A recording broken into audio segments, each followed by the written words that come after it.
जय हिंद दोस्तों। जीत आईएएस में आपका स्वागत है।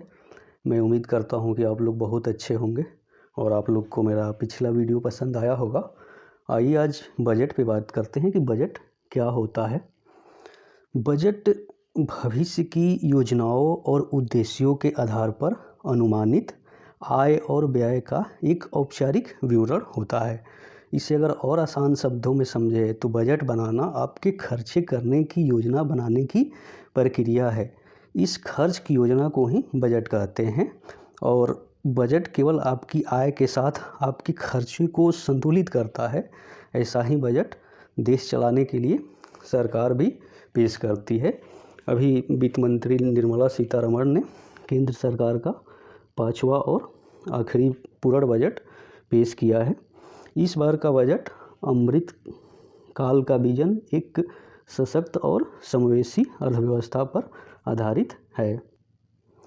इस बजट की 7 प्राथमिकताओं को सप्तऋषि के रूप में सूचीबद्ध किया गया है। अब आइए 7 देखते हैं कौन कौन। जैसे कि पहला है समावेशी विकास, जैसा कि केंद्र सरकार ने नारा लगाती है सबका साथ सबका विकास। फिर अंतिम मील तक पहुंचना, अर्थात अंतिम छोर व अंतिम व्यक्ति तक उसका लाभ पहुंचाना।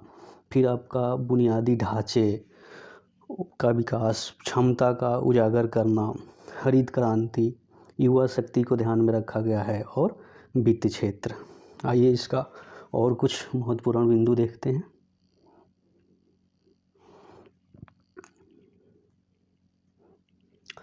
बजट 2023-24 के कुछ महत्वपूर्ण बिंदु हैं, जैसे कि पूंजी निवेश। पूंजी परिव्यय को 33% बढ़ाकर 10 लाख करोड़ रुपए तक कर दिया गया है, जो कि सकल घरेलू उत्पाद का 3.3% होगा। अब राजकोषीय घाटा की बात करें तो वित्त वर्ष 2024 के लिए राजकोषीय घाटा का लक्ष्य जीडीपी का 5.9% रखा गया है तथा चालू वर्ष के लिए इसे संशोधित कर सकल घरेलू उत्पाद का 6.4% रखा गया है। अब कृषि की बात करें तो कृषि ऋण को 20 लाख करोड़ तक बढ़ाया जाएगा, 20 लाख करोड़ तक बढ़ाया जाएगा। और कृषि स्टार्टअप को प्रोत्साहित करने के लिए एक कृषि त्वरक कोष की भी सरकार स्थापना करेगी। अब एमएसएमई की बात करें तो एमएसएमई का मतलब हो गया सूक्ष्म लघु एवं मध्यम उद्योग, यानी जो एमएसएमई है ये भारतीय अर्थव्यवस्था की रीढ़ भी मानी जाती है, क्योंकि 2022 का एक रिपोर्ट के अनुसार जीडीपी में इसका 27% के करीब योगदान था, तो ये बहुत बड़ा हो जाता है। तो इसीलिए शिल्पकारों और कारीगरों के लिए पीएम विश्वकर्मा कौशल सम्मान योजना की बात कही गई है। अब हरित ऊर्जा की बात करें तो हरित ऊर्जा के लिए 35,000 करोड़ रुपए का प्रावधान केंद्र सरकार द्वारा बजट में किया गया है। आइए कुछ आगे और महत्वपूर्ण बिंदु को देखते हैं हम लोग। अब नया टैक्स स्लैब की बात करें तो नया टैक्स स्लैब में आयकर भुगतान के लिए जो छूट की सीमा है वो 7 लाख रुपए प्रतिवर्ष कर दिया गया है और नए व्यक्तिगत आयकर व्यवस्था के तहत जो आय स्लैब को 6 से संशोधित करके अब 5 कर दिया गया है। आइए देखते हैं 5 कौन कौन है।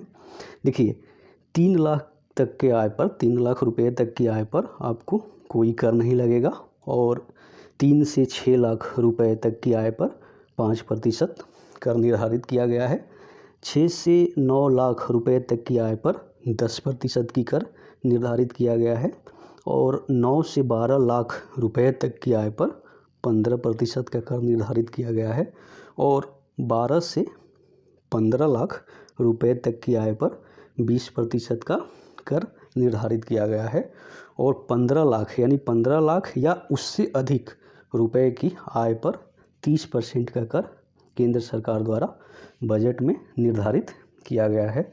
आइए अब इसका कुछ और महत्वपूर्ण पॉइंट देखते हैं आगे। एक पीएम परिणाम नाम का एक नया कार्यक्रम शुरू किया जाएगा, जिसके तहत जो कृत्रिम खाद है उसके इस्तेमाल को कम करके और नेचुरल खाद के इस्तेमाल को बढ़ावा दिया जाएगा। और आगे मेक एआई इन इंडिया और make AI work for India को बढ़ावा देने के लिए आर्टिफिशियल इंटेलिजेंस के सेक्टर बनाए जाएंगे।